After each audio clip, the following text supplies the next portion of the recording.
തൻ്റെ തന്നെ നിഴൽ നോക്കി ചരിത്രത്തിലേക്ക് അവർ നടന്നു മറിഞ്ഞു എന്നൊരു വാചകം എനിക്ക് സ്ട്രൈക്ക് ചെയ്തിട്ടുണ്ട്. ഞാൻ എപ്പോഴും ആലോചിക്കാറുണ്ട്, നമ്മളെപ്പോഴും നമ്മളുടെ തന്നെ ഷെയ്ഡ്സിൽ നിന്ന് പുറത്തു വരാൻ കഴിയാത്ത, നമ്മൾ ഈ പറഞ്ഞതുപോലെ നൂറ്റാണ്ടുകളുടെ ഇത്തരം ഭാരങ്ങൾ പേറുന്നവരാണ് നമ്മൾ സ്ത്രീകൾ. നമുക്ക് നമ്മുടെ ജനിതക ഘടനയിൽ തന്നെ അതുണ്ട്. ഒരുപാട് കാര്യങ്ങളെ നമുക്ക് പൊളിച്ച് മാറ്റി പുറത്തു വരാൻ അത്രയും ഉറച്ചു പോയ ഒരു തൊണ്ടിനകത്താണ് സ്ത്രീ എന്ന് പറഞ്ഞ സാമൂഹ്യ നിർമ്മിതി.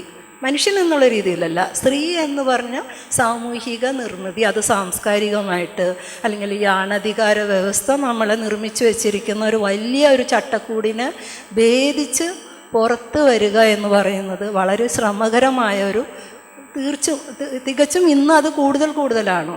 അത്രയും മതാത്മകമായി സമൂഹം പോവുകയും ഏറ്റവും റിഗ്രസീവായിട്ടുള്ള വാല്യൂ സിസ്റ്റത്തിന് നേരത്തെ അത് ഗോപികൃഷ്ണനാണെങ്കിലും ഡോക്ടർ ശ്യാംകുമാറായാലും പറഞ്ഞു വെച്ചു. എന്തുകൊണ്ടാണ് നമ്മളുടെ ഒരു പൊതുബോധം എന്ന് പറയുന്നത് ഇനിയും 78 വർഷമായിട്ടും നമുക്കത് മാറ്റിയെടുക്കാൻ കഴിയാത്ത നൂറ്റാണ്ടുകളുടെ ഒരു പ്രഹേളിക നമ്മൾ പേറുന്നുണ്ട്. അപ്പോൾ അതിനെ പൊളിച്ചു മാറ്റുക എന്നുള്ള സാധ്യതകൾ കുറേയും കൂടെ കുറഞ്ഞു വരികയും നമ്മൾ അത്തരം വർത്തമാനങ്ങളിലേക്ക് നിൽക്കുന്ന മനുഷ്യരെല്ലാം മോക്കറി പീസുകളാവുകയും ചെയ്യുന്ന ഒരു ദുരന്തം പിടിച്ച ഒരു കാലം തന്നെയാണെന്ന്